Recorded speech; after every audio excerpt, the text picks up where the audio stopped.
welcome back to Slaying the Sector, the dirt of BWR. I am Brian McCulloch with Big Wheel Coaching, and along with my friends at Pure Gravel and the rowdy engineers at Envy Composites, we are going through a video series, a video study, a virtual race Bible of all of the dirt of the Belgian Waffle Ride San Diego. Here we are. It's a little bit windy today, and you know what that means? It's a headwind for this whole section, which is Hodgesmuurgate. Hodgesmuurgate is 5 kilometers long, and although it's a little less rowdy than it has been in years past, I want to tell you, the headwind is more than going to make up for it. It's going to feel like you're rolling into a hairdryer. You're going to be tired. Hopefully you've stopped at the last stop at the finish of Modest Mule, gotten refueled, watered up, ready to rock and roll. You're rolling into Hodgesmuurgate and you're thinking, I'm feeling pretty good right now. I'm on home stretch. Coach Brian told me one more stop, I'm on the downside, I'm ready to go. Little do you know, you see the trees waving behind me? That's that Pacific westerly wind that is just gonna be in your face like a hairdryer the rest of the day. You got some heavy lifting and hard work ahead of you, but I know you're up for it and we're here to help you slay the sector. To the race Bible. Now, 5, 6, or even 11 hours into this wild ride, you won't be quite able to smell the waffles and beer. Oh, I wish I could. But you will begin to smell the salt air of the Pacific Ocean being carried by that westerly wind. You might just remember this rocky section that harks back from so many hours earlier that we called Muir Hodgesgate. Well, now you get to climb it. So, hello, that's climbing uphill and headwind. This is going to be ruthless. Let's get into it with a couple of quick tips. We'll savor the nice bike path right now.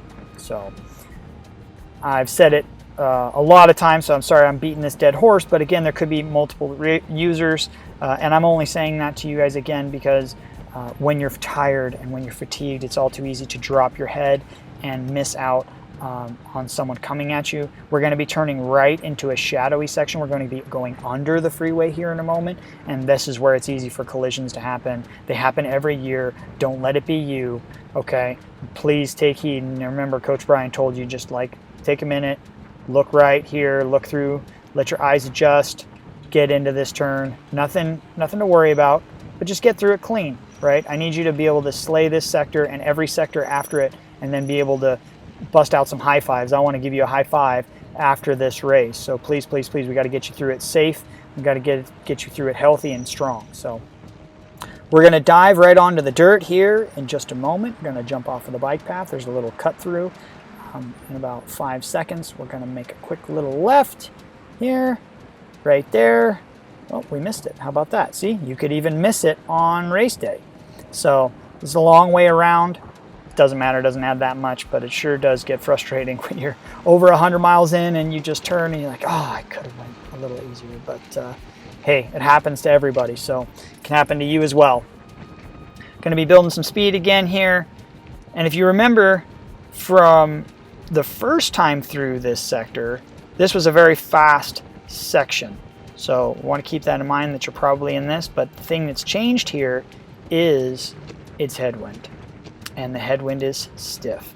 And so it's just, again, I keep coming back to it. It feels like a hairdryer. I'm not trying to over dramatize this. It actually is very hot and very demoralizing. And so I just want to steel your mind to the fact that there's some heavy lifting to do, and this is going to be a challenging sector. It really is going to be, but you're up for the task. I know it. You've done your video study. You've watched these videos. You know what's coming, right? You're as fit as you can be. Hopefully you're as rested as you can be, and I hope that you're as excited as you can be for this great race. So a couple of little rock gardens here, little tight, not tight right, but just a sandy right. You see how that sand section is there, and then it goes into an uphill, so sapping some momentum there. One thing we'll tell you guys that we found out by shooting these videos is that even though we were only riding for 3 or 4 hours to do these videos, and where likely you're going to be much longer than that when you hit this sector, it's very, very hot out there, right? And just the exposure out there to the elements, it gets very taxing. So again, as you're watching this video, just know that the dirt's a little rougher, the headwind's a little hotter, the temperature's a little hotter, everything's a little more challenging. it does tend to look like it's a breeze just riding through here, but I assure you that's because I had really good cameramen following me and leading. This was hard work, I promise you. So a couple little twists. You see another sand section here, another little rock section. We're going to be coming up to that water crossing very quickly.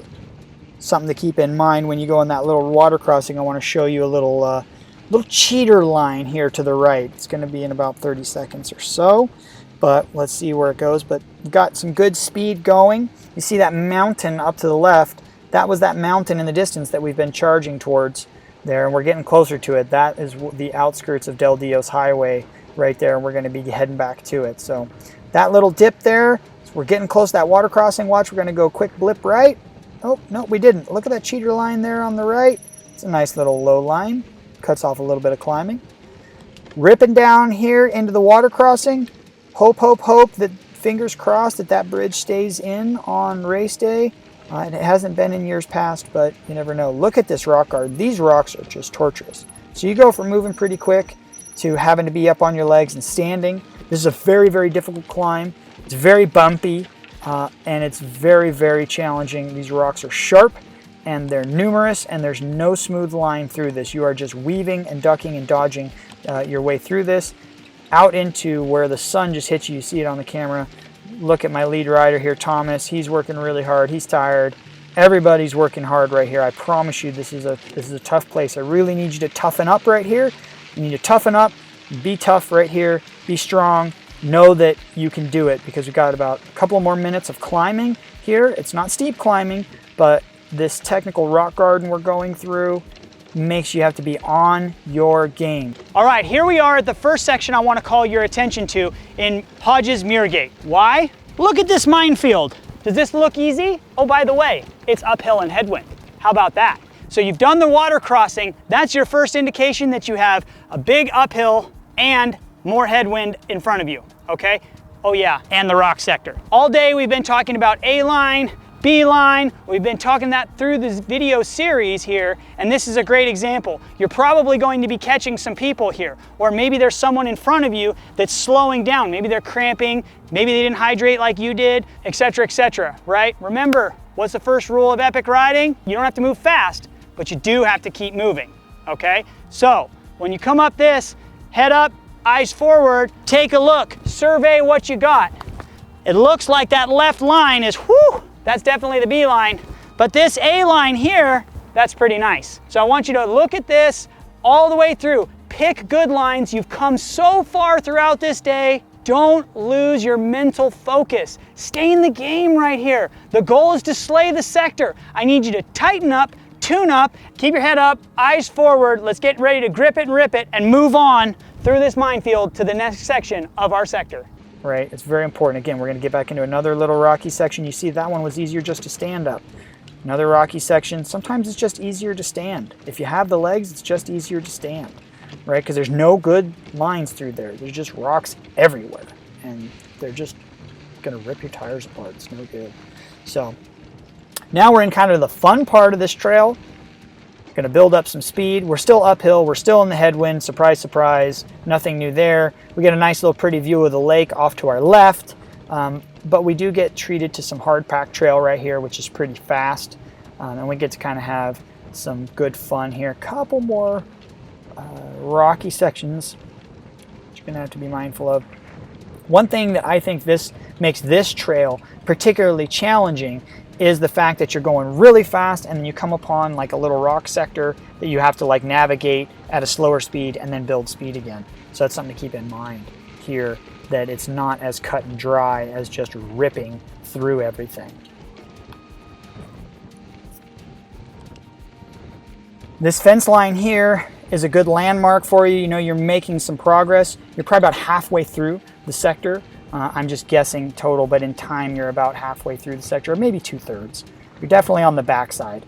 But look, we got some more rock gardens. Got to get off the saddle, float the trail here. We got some other trail users. Look at this. This is just a couple of other bike riders here, right? And they're even riding in a single file line. And look how narrow it makes the trail. So from the camera angle, you're probably looking at this going, man, there's so many good lines. We're just going to fly through here. But you see, as soon as you put some other bikes on the trail, it narrows this down significantly. Okay, so this isn't as wide as it looks on the camera, I promise you. Especially as the speed goes up, the trail is going to narrow. The amount of lines that you have access to is going to narrow. All right, here's another opportunity right here. Look at this. We're going to go left, we're going to go right. Are we going up? Are we going, what are we doing? Look at this rock sector. It's like crisscross applesauce all over the place on this thing, and sometimes you just got to grind it out and get up it.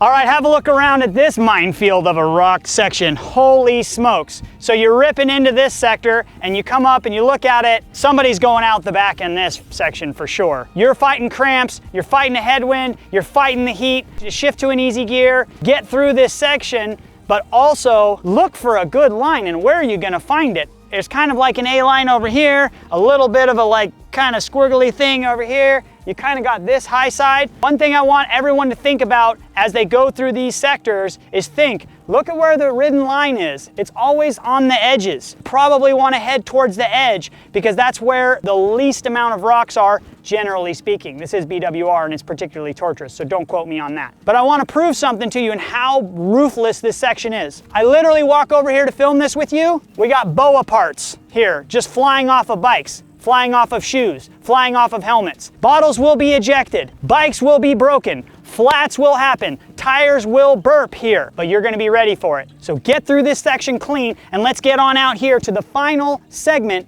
of this sector. Grind it out and get up it.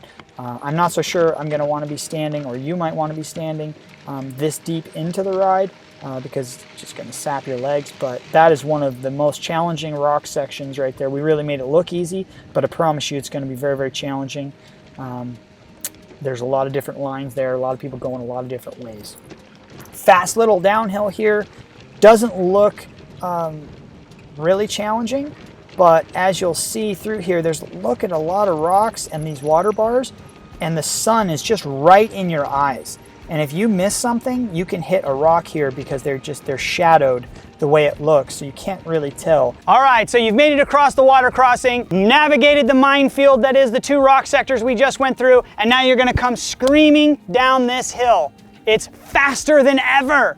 And if you're running skinny tires, that could mean one of these rocks, that spells the end of your day. Burp a tire, rip a sidewall, all of the above, it could happen. On this downhill, you've got water bars, massive rocks. And again, I want to call out, it's high noon when you're going to be coming through here. The shadows, the eyesight, look at this. You're going to have sweat all in your glasses. It's so easy to miss one of these rocks, and you've heard that rim strike before and you're like, oh no. Take it easy on this downhill. The race is not won on the downhill. The race is not won on the downhill. Repeat it to yourself. Have some fun on this downhill, get through it smooth, watch out for the big rocks, but also the little ones along the way. That's gonna help you get out of here clean, keep the bike in one piece. Let's get down this clean and get on to the next sector, which is the reverse cock-a-boulé. See you there. Coming in a little hot down there, going towards the edge of the trail, that could have been bad, so I need to be a little heads up myself.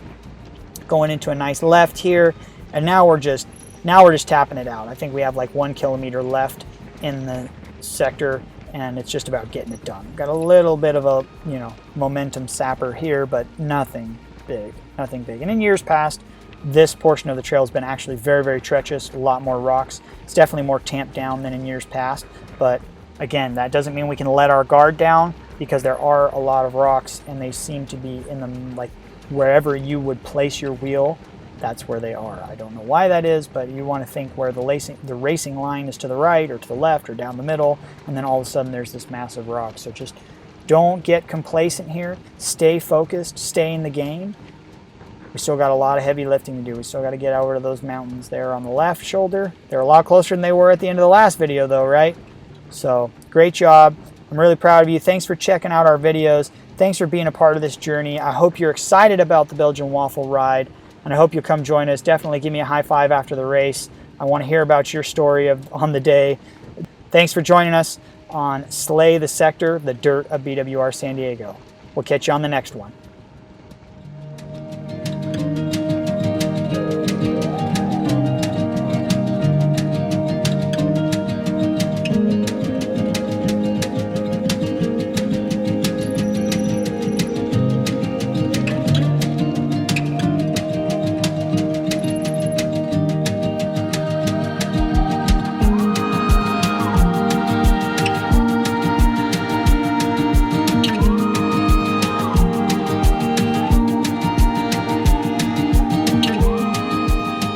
thank you so much for watching our Slay the Sector, the Dirt of BWR San Diego videos. I have to say a special shout out to our presenting sponsor, my friends at Envy Composites. They're awesome. They're bike riders just like you and me. They make incredible products. They absolutely want to help you slay the sector, not just through video study, but by great products, handlebars, seat posts, wheels, the whole nine. Great stuff. Please check them out. They are awesome. Also, I want to say a high five, give a massive high five to Expedo pedals. I have the road and the mountain version, both rock. Check out the CXR. I think they're a great pedal for BWR, as well as Velo saddles. These guys, again, they're bike riders just like us, but their passion is manufacturing great saddles. Little gripper, nice wide base. I love it, okay? So please, check out our sponsors, the people that help bring this to you, because they want to help you have a great day on the bike. Please, please, please, check them out. And one final note, check out puregravel.com. Why do they call it Pure Gravel? Because it's everything getting rowdy and having fun. It's all the best parts of gravel. Puregravel.com. They helped make this possible. They saw the vision here that wants to help you have a great time at the Belgian Waffle Ride, San Diego, Kansas, North Carolina, and Cedar City. So check out puregravel.com for all your gravel needs. They rock.